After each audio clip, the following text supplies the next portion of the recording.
से लोग त्राहिमाम कर रहे हैं। दावा किया गया है कि 90 दिन में चीन के 90 करोड़ लोग कोरोना पॉजिटिव हो सकते हैं, जबकि चीन की सरकार के कुछ ही लीक दस्तावेजों का यह दावा है कि अकेले दिसंबर में ही वहां पर 25 करोड़ लोगों को कोरोना भी हो चुका है। लेकिन चीन अभी भी दुनिया के सामने सच बोलने को तैयार नहीं है। हालांकि चीन से आ रहे वीडियो पूरी दुनिया को डरा रहे हैं,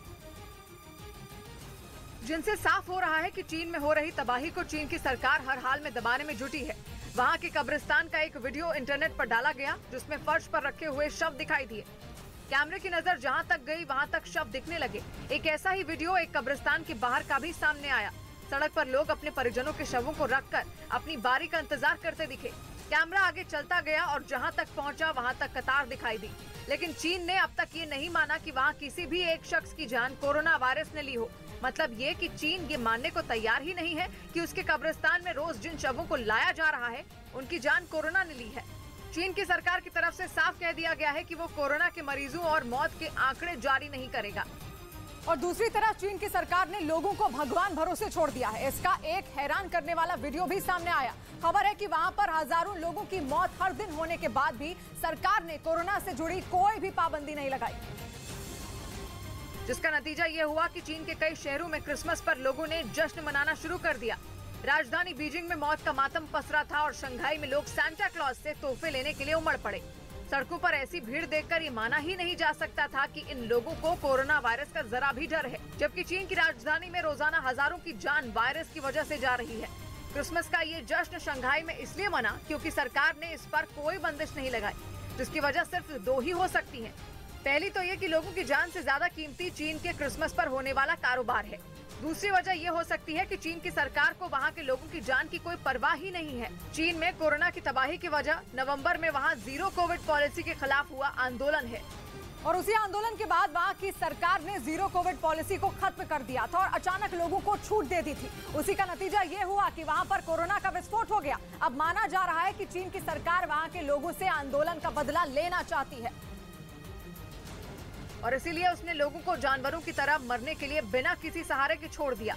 लेकिन चीन की हकीकत बताने वाले कुछ आंकड़े लीक हो गए। दावा यह है कि वहां के नेशनल हेल्थ कमीशन की मीटिंग हुई, जिसमें कुछ आंकड़े पेश किए गए।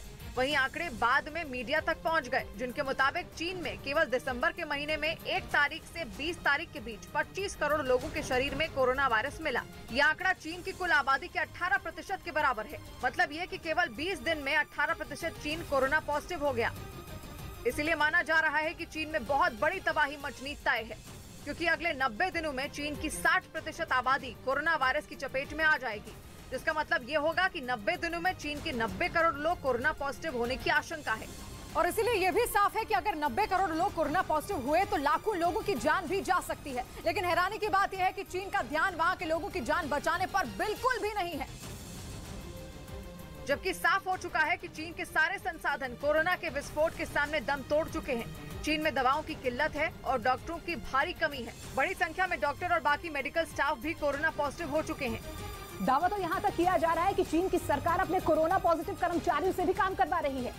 लेकिन सबसे बड़ी आफत यह है कि इस वक्त चीन के सारे ब्लड बैंक बेहद दबाव में हैं। लोगों से बढ़ चढ़कर ब्लड डोनेट करने की अपील की जा रही है। पूर्वी और उत्तरी चीन के शहरों से डॉक्टरों और नर्सों से बीजिंग पहुंचने की अपील की जा रही है। आफत तो ये भी है कि एक साथ करोड़ों मरीजों का इलाज करने के लिए चीन के पास अस्पताल तक मौजूद नहीं है।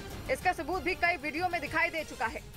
जबकि अब साफ हो चुका है कि कोरोना के जिस BF.7 वेरिएंट से इस वक्त चीन के शहर लड़ रहे हैं वो बेहद खतरनाक है। ओमिक्रॉन के बाकी सब वेरिएंट इतने खतरनाक नहीं थे जितना खतरनाक BF.7 है, क्योंकि ये ऐसा सब वेरिएंट है जो बहुत कम वक्त में मरीज के फेफड़ों में फैल जाता है।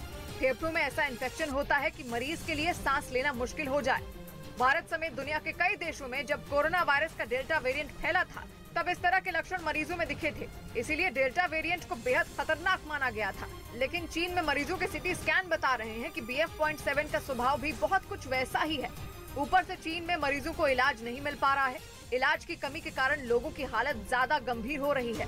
हालांकि चीन के कई शहर ऐसे हैं जहां कभी विस्फोट जैसे हालात नहीं बने हैं, लेकिन जिस तरह चीन में कोरोना फैल रहा है, जानकारों का मानना है कि इस विस्फोट की पहुंच पूरे चीन तक हो जाएगी।